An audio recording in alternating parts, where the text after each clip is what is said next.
Few developments have helped government agencies innovate faster and more effectively than the evolution of the cloud.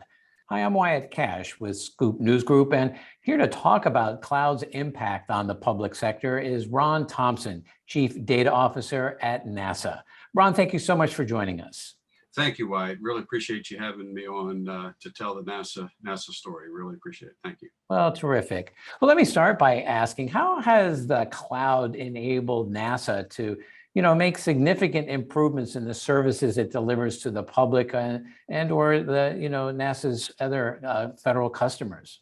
Well, it is the cloud, and this is probably well over, I would say, close to a decade story here in the organization. The largest area where we're seeing our cloud modernization really help us is in our earth science data. That's our publicly accessible data.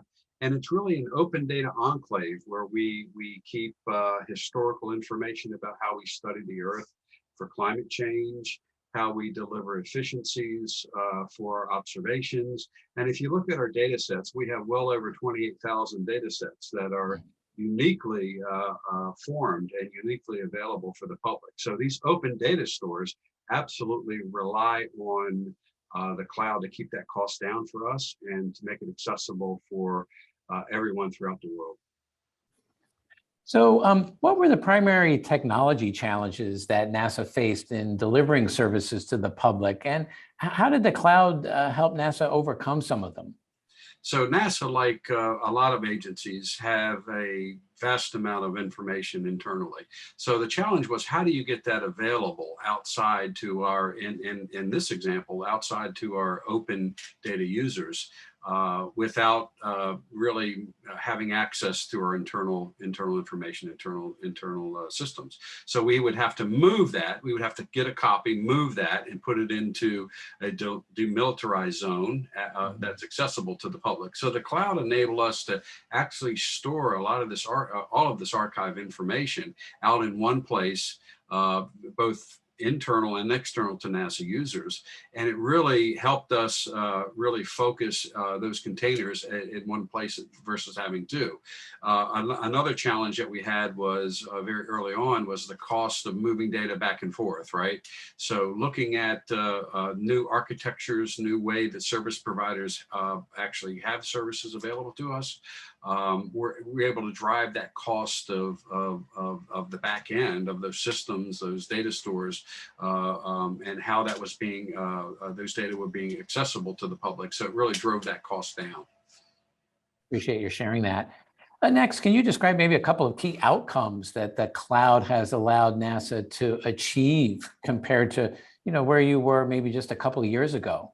Yeah, well, I think it's predictable cost, right? Cloud cost is a usage-based consumption model, so it allowed us to project our cost for our services. No longer were we surprised by a tech refresh where we really weren't planning for it. So that predictable cost was number one. I think the technology advancements we're seeing from our providers and the security posture from our providers are increasing. So those three attributes really enable us to be more efficient and effective on how we were providing the services to our external constituents. Mm-hmm. Well, and then finally, Ron, what were one or two key lessons or maybe even surprises that you experienced moving to the cloud? And where do you plan to adopt additional cloud services next, perhaps as a result? So I think the surprise very early on, and this isn't just I think a NASA example. This is where I've worked in other organizations too. Was the cost, right? The cost of moving data in and out of an organization. I think that, quite frankly, really caught a lot of agencies, caught me personally off guard, where we really didn't plan for that. And I think where we see this in the future, Wyatt, is it's going to be beyond just storage and compute. We're looking at a utility at the application layer. Take our engineering side of NASA. We're looking at the cloud to make applications available within